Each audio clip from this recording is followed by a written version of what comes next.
আগামী 30 বছর যদি বিশ্বে কোনো তেল নাও থাকে, ওরা চলতে পারবে, প্লেন উড়াইতে পারবে। ওদের মিলস বন্ধ হবে না, ফ্যাক্টরি বন্ধ হবে না, ওদের ইন্টারনেট সেকশন বন্ধ হবে না, বিদ্যুৎ বন্ধ হবে না, ওদের কোনো কিছুই বন্ধ হবে না, কোনো প্রযুক্তি বন্ধ হবে না। এত তেল তারা এখন রিজার্ভ করলো কি দিয়ে? ওর দেশে ছাপানো বিনামূল্যের ডলার দিয়ে।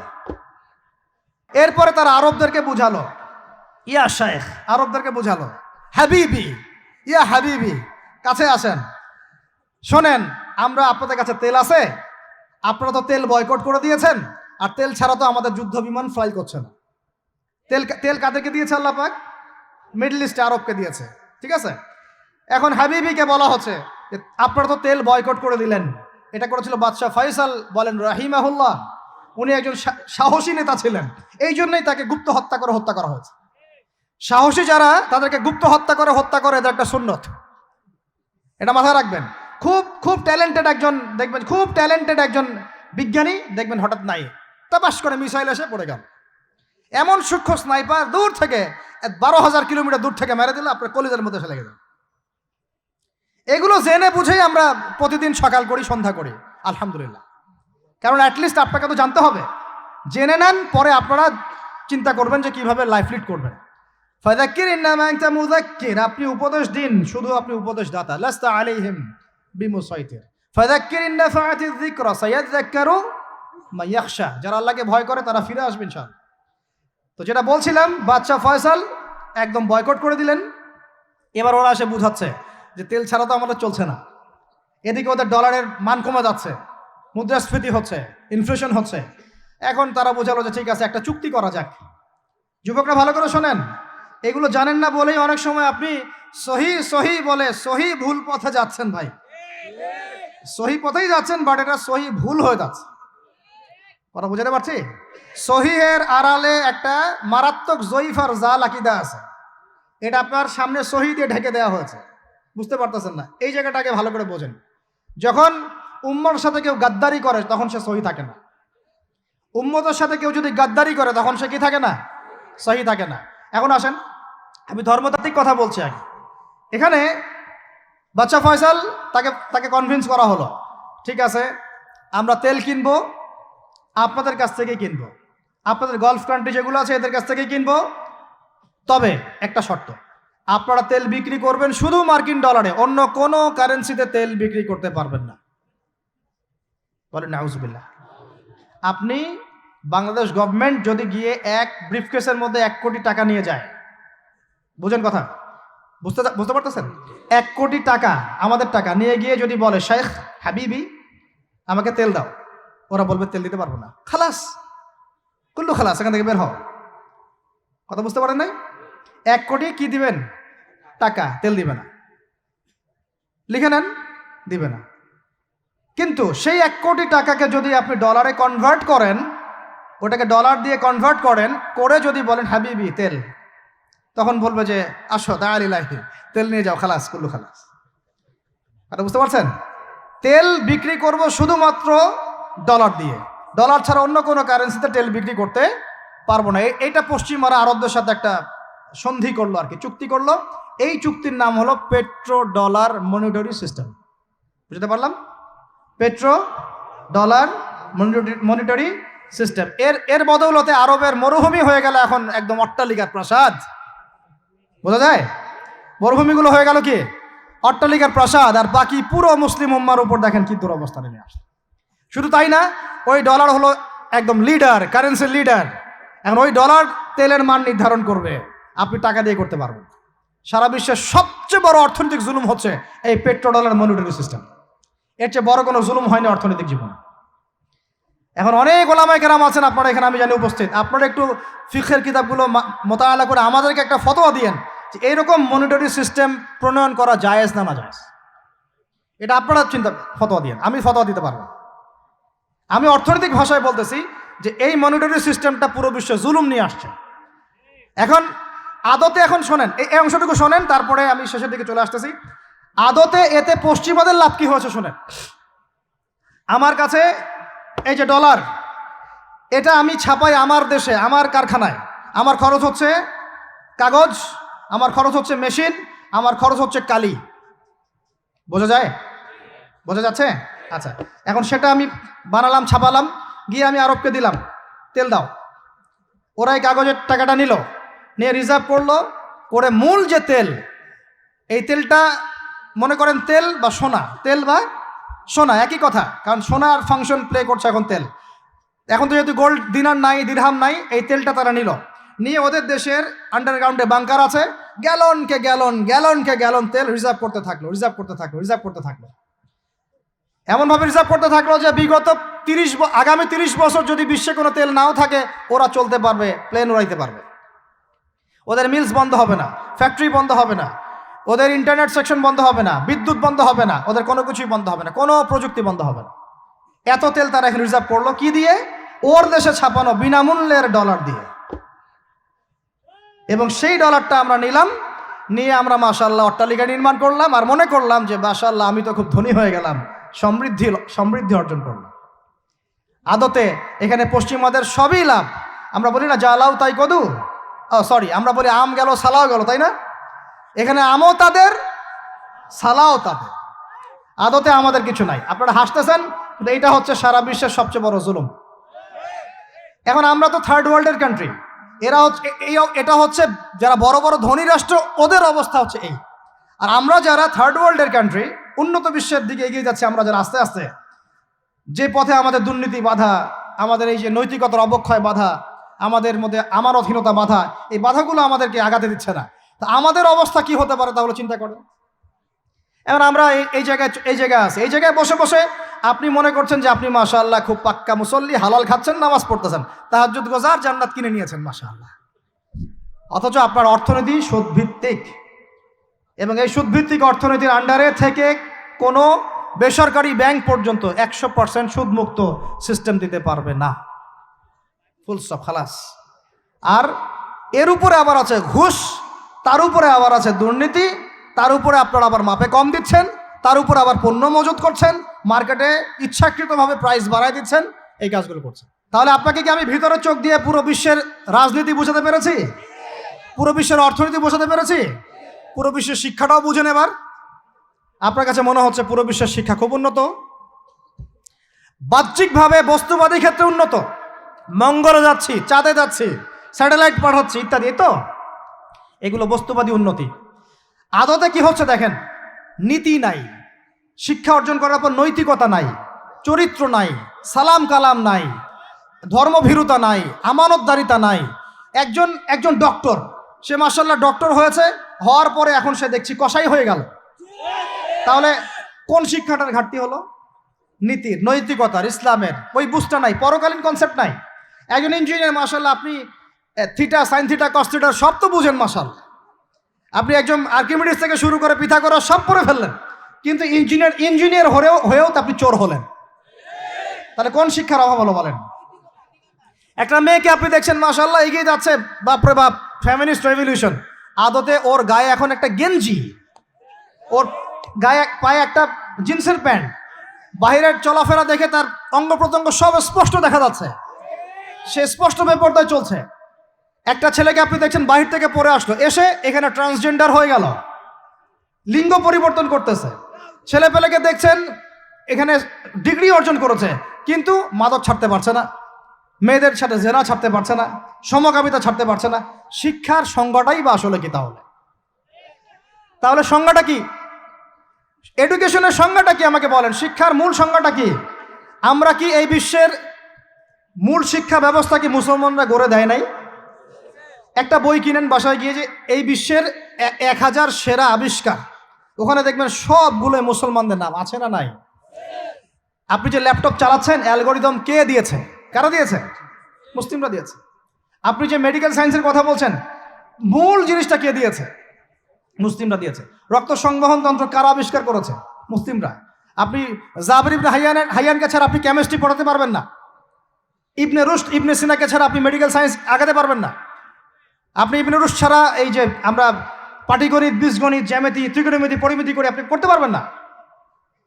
আমরা তো জেনারেল লাইন পড়েছি, আমাদের সাথে বসেন, এগুলো হয়তো সবাই আপনাকে বোঝাতে পারবে না। জ্যোতির্বিদ্যায় যাচ্ছেন, আপনি অ্যাস্ট্রোনমিতে যাচ্ছেন, অনেক কিছু করছেন, আপনি মুসলিমদেরকে ছাড়া এক পা আগাতে পারবেন না। মূল ভিত্তিটা গড়ে দিয়েছে কারা? উমাইয়ারা। আব্বাসীয়রা, সেলজুকরা, উসমানীয়রা এবং 4 খলিফার সময়, এই সময়ে এই শিক্ষার মূল ভিত্তিতে দাঁড়িয়েছে। এই যে আমরা যে নাহু সরফের কিতাবগুলো পড়ি, আমাকে বলেন তো নাহু সরফের কিতাব রাসূলের যুগে ছিল? বলেন, ছিল না। কোন খলিফার সময় থেকে এগুলো সারা বিশ্বে ছড়িয়ে গেল নাম জানেন? আলী ইবনে আবি তালেব। কি নাম? আলী ইবনে আবি তালেব। আরবি ব্যাকরণের পুরো ভিত্তি দিয়ে দিয়েছেন তিনি, লুকা দিয়ে দিয়েছেন, কায়দাগুলো দিয়ে দিয়েছেন। এখন সারা বিশ্বের মানুষ আরবি পড়ছে, আরবি বুঝতে পারছে, ব্যাকরণ বুঝতে পারছে, কোরআন নিয়ে গবেষণা করতে পারছে। প্রত্যেকটা সেক্টর, ধর্মীয় অঙ্গন বলেন, অর্থনীতি বলেন, জ্যোতির্বিদ্যা বলেন, কেমিস্ট্রি, ফিজিক্স যাই বলেন, মুসলমানদের কাছে আর আগাতে পারবেন না। তাহলে আমরা যে যুগে ছিলাম সেইখানে কি ফিরে আসা যাবে না? সম্ভব না। তাহলে প্রয়োজন কিসের? প্রয়োজনটা হচ্ছে, আমি জেনারেল শিক্ষার বিরোধী নই, কোশ্চিনকালেও নয়। জেনারেল শিক্ষা থাকবে, ইংরেজির প্রয়োজন আছে, বাংলা অবশ্যই প্রয়োজন আছে, মুক্তিযুদ্ধ সংস্কৃতি আমরা জানবো, শিখবো, চেতনা ধারণ করব, সব ঠিক আছে। আমরা সমাজবিজ্ঞান পড়বো, দর্শন পড়বো, সায়েন্স পড়বো, আর্টস পড়বো, কমার্স পড়বো, সব ঠিক আছে ভাই। মেডিকেল সায়েন্স পড়েন, ইঞ্জিনিয়ারিং পড়েন, কিন্তু কোরআন বাদ দিয়ে নয়, হাদিস বাদ দিয়ে নয়, আকিদা বাদ দিয়ে নয়, সিরাত বাদ দিয়ে নয়, ফিকহ বাদ দিয়ে নয়। রাজি আছেন ইনশাআল্লাহ? এখন আমাকে বলেন এর উপায় কি? এর আসল উপায় কি? এখন এটা কি আপনি চাইলেই প্রতিষ্ঠা করতে পারবেন? আমার ক্ষুদ্র জ্ঞানে আমার কাছে 3টা উপায় মনে হয়। কয়টা উপায় ভাই? এক নাম্বারটাই সবচেয়ে কঠিন উপায় এবং একই সাথে সবচেয়ে ইফেক্টিভ উপায়।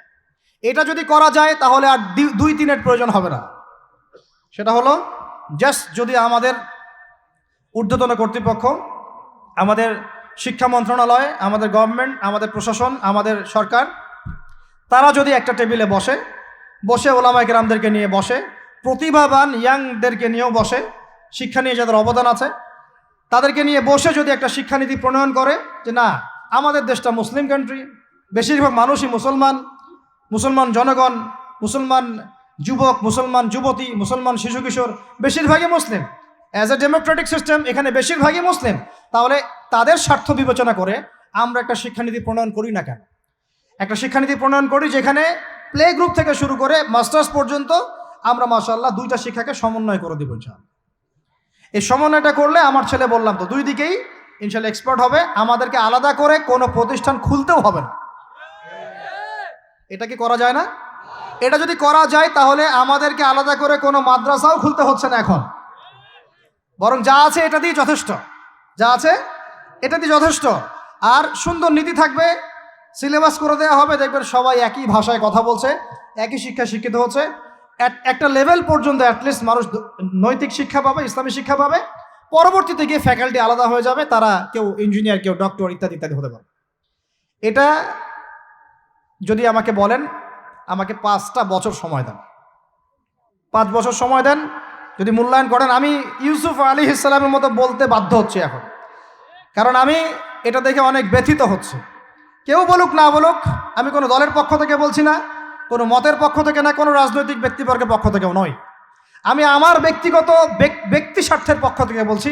আমাকে 5টা বছর সময় দেন, ইনশাল্লাহ এটা আমি গড়ে দিতে পারবো ইনশাল্লাহ। জাস্ট আমাকে একটা সমৃদ্ধ লাইব্রেরি দেন, বসার জায়গা দেন, কাজ করার জায়গা দেন, স্বাধীনতা দেন, ইনশাল্লাহ আমি করে দেই। তারপরে আপনারা চেক করেন, যদি মনে হয় হ্যাঁ দেয়া যায় তাহলে দেন, না হলে আমারটা ছুঁড়ে ফেলে দিন ইনশাল্লাহ। পরে প্রয়োজনে ওটা আমি একা আমার একটা ইউনিভার্সিটি বানাই, সেখানে পড়াবো ইনশাল্লাহ। এটা 1 নাম্বার অপশন। 2, যদি এটা না করা হয়, আর এটা না করার সম্ভাবনাও আছে, কারণ আমি বলছি পুরো বিশ্ব আমরা নিয়ন্ত্রণ করি না, আমরা নিয়ন্ত্রিত। আমরা কি নিয়ন্ত্রিত? তারপরে 2য় অপশন হচ্ছে, যতগুলো শিক্ষা প্রতিষ্ঠান এখন আছে, স্কুল হোক আর মাদ্রাসা হোক, এগুলোতে আপনারা সিলেবাসের মধ্যে একটু সমন্বয় নিয়ে আসার চেষ্টা করেন। সিলেবাস একটা আছে, ঠিক আছে, বুঝলাম, একটু সমন্বয় আনার চেষ্টা করেন। সমন্বয় করে অ্যাটলিস্ট বাংলা ইংরেজির সাথে আরবিটাকে মিক্স করার চেষ্টা করেন। আমার ছেলে কোরআন শিখলে কোনো সমস্যা নাই, সে বিপদগামী হবে না, সে গোমরা হবে না, সে কখনো জঙ্গি সন্ত্রাসী হয়ে যাবে না ইনশাআল্লাহ, বরং সে এই দেশের একজন সম্পদ হবে ইনশাআল্লাহ, ইনশাআল্লাহ তাআলা। তো এত ভয় কিসের? কোরআনকে এত ভয় কেন করেন? নবীর সুন্নতকে এত ভয় করেন কেন? সমস্যাটা হচ্ছে কোরআন হাদিসের সঠিক ব্যাখ্যাটা না প্রচার করার কারণে কোনো ক্ষেত্রে মানুষ উগ্র হয়ে যাচ্ছে, এটা সত্য। কিন্তু আমরা সেই উগ্রতা ছড়াতে চাই না। আমরা কোনো বিচ্ছিন্ন জনগোষ্ঠী নই, আর আমাদের কোনো গোপন কোনো এজেন্ডাও নাই। আমরা মুসলমানদের মধ্যে নৈতিকতা চাই, সুন্দর শিক্ষানীতি চাই, হালাল অর্থনীতি চাই এবং হালালভাবে বেঁচে খেয়ে আল্লাহর ইবাদত করতে চাই, এতটুকুই। এর বেশি কিছুই আমরা চাই না। এর বেশি কিছু চান না। আল্লাহ পাক আমাদের সবাইকে তৌফিক দান করেন। তো এই 2 নম্বর অপশনটাও এফেক্টিভ যদি আপনারা করতে পারেন। আর 2 নম্বরও যদি কাজ না হয় তাহলে 3 নম্বর একটা অপশন খোলা থাকে যে নতুন করে কিছু প্রতিষ্ঠান গড়ে তোলেন এবং সেই প্রতিষ্ঠানগুলোতে আপনি আপনার মতো করে সুন্দর সিলেবাস মেনটেন করে আপনার বাচ্চাদেরকে পড়ানোর চেষ্টা করেন, যেখানে বাংলা, ইংরেজি, অঙ্ক এগুলোও থাকবে, জেনারেল শিক্ষাও থাকবে এবং ইসলামিক শিক্ষাও থাকবে। এছাড়া আমার মনে হয় না এই প্রজন্মকে বাঁচানোর চতুর্থ কোনো রাস্তা বাকি আছে। যদি থাকে আপনারা আমাকে জানায়েন। ভিতরের চোখ দিয়ে কি শিক্ষা বোঝাতে পেরেছি ভাই? আর 2টা জাস্ট বুঝাই ছেড়ে দেবো, জাস্ট 2টা, ধৈর্য ধরেন। ভিতরের চোখ দিয়ে এবার সংস্কৃতি বোঝেন। কি বুঝবেন? ভিতরের চোখ দিয়ে যদি দেখবেন আমাদের মুসলমানদের সংস্কৃতির মধ্যে এখন সব বিজাতীয় সংস্কৃতি ঢুকে গেছে। একটা বাড়িতে, একটা বিয়ে বাড়িতে যদি গানও বাজে, সেটাও বাজবে হিন্দি গান, সেটাও বাজবে ইংলিশ গান। মানে আপনি গানটাও যদি শুনেনও একটা বাংলা গান শুনতে পারেন না। কারণ যে বাংলা ভাষার জন্য আপনি জীবন দিয়েছেন বলে দাবি করছেন, ওই চেতনাও আপনার মধ্যে আর বাকি নাই। ভাষার দিবস যখন আসে আমরা তখন একটা শোডাউন করার চেষ্টা করি, শহীদ মিনারে ফুল দেওয়ার চেষ্টা করি। আর সারা বছর আমার বাসায় চলে হিন্দি গান, ইংরেজি গান ইত্যাদি ইত্যাদি, হিন্দি সিনেমা, ইংরেজি সিনেমা। তো সংস্কৃতির কোন জায়গায় বাঙালিত্ব ধরে রাখতে পারলাম? পোশাক আশাক পরছি, কোন পোশাকটা বাঙালির সাথে মেলে? জুব্বা, দাড়ি টুপি নাকি জিন্সের প্যান্ট আর গেঞ্জি? বলেন। শেরে বাংলা একে ফজলুল হকের দিকে তাকান, মৌলানা ভাসানের দিকে তাকান, বঙ্গবন্ধু শেখ মুজিবুর রহমানের দিকে তাকান, তাদের পোশাকগুলোকে দেখেন। কি পোশাক ছিল? Shirt pant. তাহলে আপনি পড়েছেন কেন? এত বাঙালি বাঙালি করে চিৎকার করেন, তাহলে আপনি এগুলো পড়ছেন কেন? কথা বলেন। আমাদের বাপ দাদারা বাঙালি ছিলেন, খাঁটি বাঙালি, তাহলে আমরা কেন এখন জয়ীফ বাঙালি হলাম কেন, জাল বাঙালি হলাম কেন? আপনার বাসার কমোড পর্যন্ত ইংরেজদের আদলে গড়া। সবকিছুই খাবার অভ্যাস, খাদ্যাভ্যাস, আপনি পিৎজা বার্গার ছাড়া খাইতেই পারেন না, খাদ্যাভ্যাস ইংরেজদের। তারপরে খাওয়া হালাল না হারাম সেটা প্রশ্ন করছি না আমি। আপনি প্যাশনেট না তো আমাদের সংস্কৃতি নিয়ে? আমাদের সংস্কৃতির মূল জায়গাটা কই? পাঞ্জাবি পায়জামা তো পড়ছেন না, এটা আমাদের সংস্কৃতি ছিল। ঢিলে ঢালা পোশাক পরতাম। আমাদের সংস্কৃতি ছিল মাছে ভাতে বাঙালি। ওই মাছ তো ফরমালিন দিয়ে সব নষ্ট করে ফেলেছেন। মাছেও ভেজাল, ভাতেও ভেজাল, পুকুর সব ভরাট করে ফেলতেছেন, নদীগুলো শুকায় যাচ্ছে। নদীমাতৃক বাংলাদেশ, নদী কোথায়? নদীতে পানি কোথায় বলেন? পানির ন্যায্য হিস্সাই বা কোথায়? আমাদের কি পানির ন্যায্য হিস্সা দেয়া হচ্ছে? তাহলে আমরা কি দাস হয়ে থাকবো নাকি? আল্লাহ পাক আমাদেরকে বোঝার তৌফিক দান করেন। সংস্কৃতি দেখেন, সংস্কৃতি কি ছিল আমাদের বাপদাদাদের যুগটা চলে যান, ওই ফজরের আগে তারা ঘুম থেকে উঠতেন। আসসালাতু খায়রুম মিনান নাওম, কানে গেলে ঘুম থেকে উঠে যাইতেন, নামাজ পড়তেন। বাংলার ঘরে ঘরে কোরআন তেলাওয়াত শোনা যাইতো। এখন কি শোনা যায়? ফজরে পুরা ঘুম। প্রথম কাতারে আপনি যে কটা মানুষকে পাবেন তার মধ্যে 90% দাড়ি পাকা। যুবকদেরকে আপনি পাবেন না। এরা ঘুমাচ্ছে রাত 3টায় 4টায়, 3-4টা পর্যন্ত এরা ফেসবুক, ইউটিউব, টিকটক এবং মেয়েদের সাথে হারাম অ্যাফেয়ার্স। এই ছেলেরা কি আদতে বাঙালি? এরা কি বাঙালি? না আমরা মুসলমান হতে পেরেছি ঠিক মতো, না বাঙালি হতে পেরেছি ঠিক মতো। যখন ইংরেজ বিরোধী বিদ্রোহ চলছিল না, তখন বাঙালিরাও কবিতা লিখেছিল হিন্দিতে। আপনারা তো এগুলো হিস্ট্রি পড়েনও না। তখন তারা বলতেন, একটা স্লোগান দিতেন, सरफरोशी की तमन्ना अब हमारे दिल में है, देखना है जोर कितना बाजुए कातिल में है। বুঝেন না এই কথা? আমাদের মনের মধ্যে এখন सरफरोशी की तमन्ना, স্বাধীনতার চেতনা আমাদের মনের মধ্যে এসেছে। দেখার বাকি আছে জালেমের বাহুতে কত শক্তি আছে। আপনারা এখন কাজী নজরুল ইসলামের কবিতা পড়েন না? এক ভাই কবিতা আবৃত্তি করেছিলেন এখানে, খুব সুন্দর হয়েছে, মাশাআল্লাহ মাশাআল্লাহ। এগুলোর চর্চা কোথায়? সংস্কৃতি নিয়ে যে আমরা এত বড়াই করি, বলেন বাঙালির সংস্কৃতির চর্চা কোথায়? কাজী নজরুল ইসলামের কবিতা আমরা আমাদের পাঠ্যপুস্তকে পড়েছি। ওমর রাদিয়াল্লাহু আনহুকে নিয়ে কবিতা ছিল, মনে আছে? মনে নেই, ভুলে গেছেন? আমরা পড়েছি, মনে নেই আপনাদের? আস্তাগফিরুল্লাহ। উমর ইবনুল খাত্তাব আমিরুল মুমিনিন, তোমার কি জানি, তোমার স্মৃতি আজানের ধ্বনি না, জানে না মুয়াজ্জিন, আমি ভুলে গেছি, অনেকদিন আগে পড়াইগুলো, আমি চর্চা এখন করি না। তো মুয়াজ্জিন জানে না যে হে আমিরুল মুমিনিন, তোমার স্মৃতিতেই এই আজান দেয়া হচ্ছে, মানে আমিরুল মুমিনিনের যে স্বপ্ন, এখান থেকে কিন্তু আজানের ইয়াটা আসছে। আর যায়েদ ইবনে সাবিত রাদিয়াল্লাহু আনহু স্বপ্ন থেকে তিনি হেঁটে যাচ্ছেন, একবার উটের পিঠে ভৃত্যকে বসালেন আর ভৃত্যকে নামালেন, তিনি উঠলেন, উনি নামলেন, ভৃত্যকে উঠালেন, এভাবে পায়ে হেঁটে হেঁটে বাইতুল মুকাদ্দাস পর্যন্ত গেলেন। জানেন না আপনারা এগুলো ঘটনা? কোথায় এগুলো, কোথায় এখন বলেন? আছে পাঠ্যপুস্তকে? ঢাক, ঢোল, ডুগি, তবলা, কি শুরু করেছেন আপনারা? আসলে আসলে বাঙালি সংস্কৃতি বলতে কি বোঝাচ্ছেন? আহমেদ সফার নাম শুনেছেন? তাকে ছাড়া আপনি বাঙালি সংস্কৃতি কোথায় পাবেন? এই বাঙালি সংস্কৃতির ভিতরে এই যে ওলামায়ে কেরামের অবদান, এটা আপনি কিভাবে অস্বীকার করছেন? আমরা আমরা এখন পড়ে আছি কয়েকটা বিষয় নিয়ে। দেখেন, গান বাজনা, ঢাকঢোল, ডুগি, তবলা এবং এমন কিছু সংস্কৃতির নামে কাজ যেগুলোর মধ্যে শিরক আছে অথবা বেদাত আছে অথবা কুফর। আপনি রাস্তায় হাঁটছেন বানরের মূর্তি নিয়ে, বানরের সাথে আপনার কি সম্পর্ক? বানরের সাথে বাঙালি সংস্কৃতির কি সম্পর্ক? আমরা কি বানর থেকে আসছি? তাহলে বানরের মূর্তি আমি হাটে নিয়ে হাঁটবো কেন? বানর থেকে আসছে কারা? ওই যে শনিবারে যারা মাছ ধরতে নিষেধ করা হয়েছিল, তারপরেও মাছ ধরেছে, আল্লাহ পাক বলছেন ওদেরকে বানর বানিয়ে দিয়েছে। জানেন না এটা? পড়েন, পড়াশোনা করেন। পড়াশোনা না করলে আমার সব কথা বুঝতে পারবেন না হয়তোবা। যদি বুঝতে না পারেন আরও একবার লেকচার শুনেন, রিপিটেড শুনেন, তারপরে আবার চেক করেন, ক্রস চেক করেন। একটা প্রজন্মকে আল্লাহ বানর বানিয়ে দিয়েছিলেন, কোরআনে দলিল আছে। আমরা কি সেই প্রজন্ম? তাহলে বানরের মূর্তি নিয়ে রাস্তায় হাঁটবো কেন? কেন আপনি পেঁচার সাথে আপনার কি সম্পর্ক? পেঁচা কি আমার ভাগ্যের প্রতীক? হাত থেকে যদি কিছু পড়ে যায়, আমাদের অনেকে বলে যে একটু বসে যান, অমঙ্গল হতে পারে। চিরুনি পড়ে গেলে বলে যে মেহমান আসতে পারে। বিড়াল সামন দিয়ে চলে গেলে বলে একটু বসে যায়, অমঙ্গল হতে পারে। ইসলাম কি বলছে জানেন?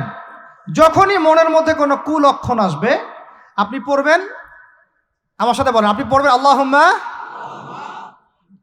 লা খায়রা ইল্লা খায়রুক ওয়ালা আল্লাহুম্মা লা তায়রা ইল্লা তায়রুক ওয়ালা খায়রা ইল্লা খায়রুক ওয়ালা ইলাহা গায়রুক। মানে আল্লাহ আপনার দেয়া কল্যাণ ছাড়া কোনো কল্যাণ নাই, আপনার দেয়া অকল্যাণ ছাড়া কোনো অকল্যাণও নাই, আপনি ছাড়া কোনো ইলাহ নাই। এই হলো মুসলমানের আকীদা। তো এখানে পেঁচার সাথে আপনার সংস্কৃতি কি সম্পর্ক? পেঁচা অমঙ্গলের লক্ষণ? তো এগুলো কি শুরু করেছি আমরা? যে কোনো একটা বিষয় নিয়ে যদি আলোচনা করতে চান, আসেন, বসেন, আমরা বসি, আলোচনা করি, সমাধানের পথ খুঁজি, প্রতিভাকে মূল্যায়ন করেন। ইউসুফ আলাইহিস সালাম বলেছিলেন যে আমি বিশ্বস্ত আস্থাভাজন, আমাকে এই খাজানার দায়িত্ব দেন। কে বলেছিল? ইউসুফ আলাইহিস সালাম।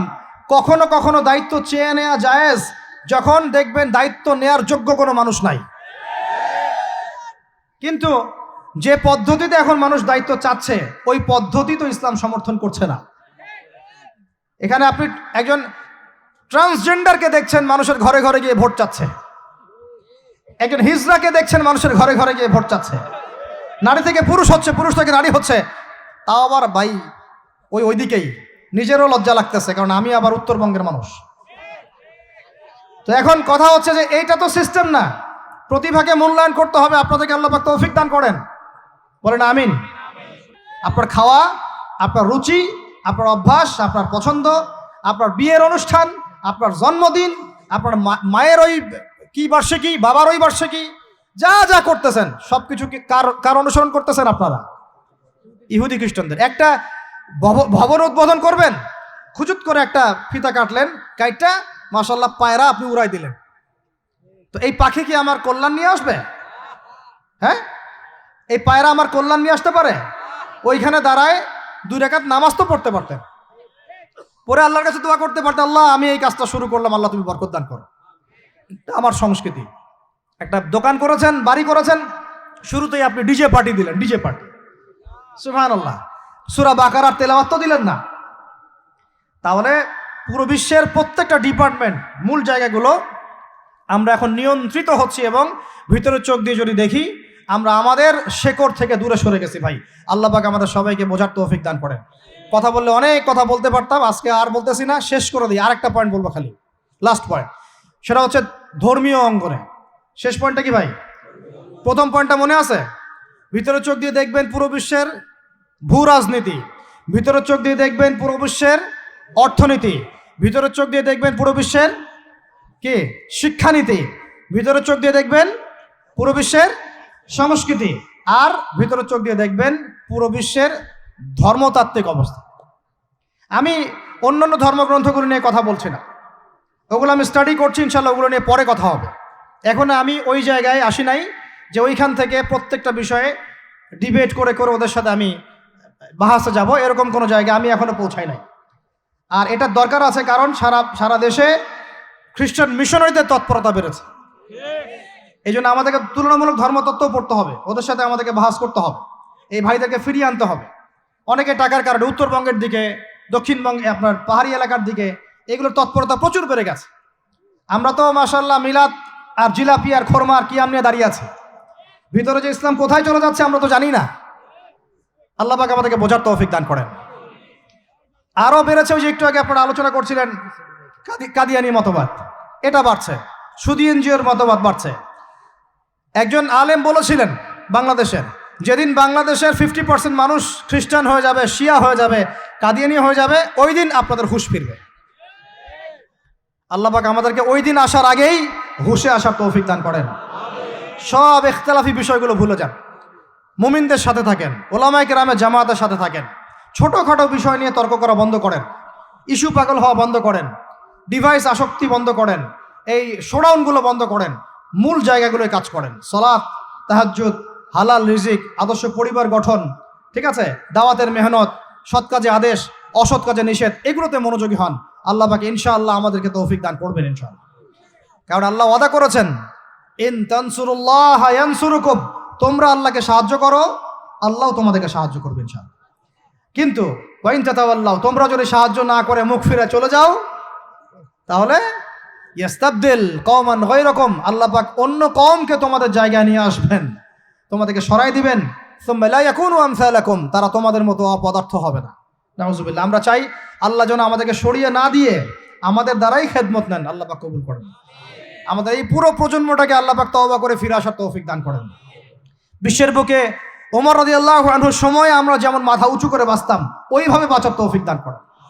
এমন একটা জায়গায় পুরো জাতিকে নিয়ে যাওয়ার তৌফিক দান করেন যেন আমাদের ভয়ে ওরা থরথর করে কাঁপা শুরু করেন। এগুলো বললে অনেক কথা, বললে কথা অনেক দিকে চলে যায়। কথা হচ্ছে, আমরা বিগত 70 বছরে আমরা একটা মিসাইল বানাতে পারি নাই এখন পর্যন্ত। কথা অনেক গভীর। আমাদেরকে ওরা ভয় করবে কিভাবে? এ বিশ্বে তো ঢাল তলোয়ার দিয়ে যুদ্ধ হয় না।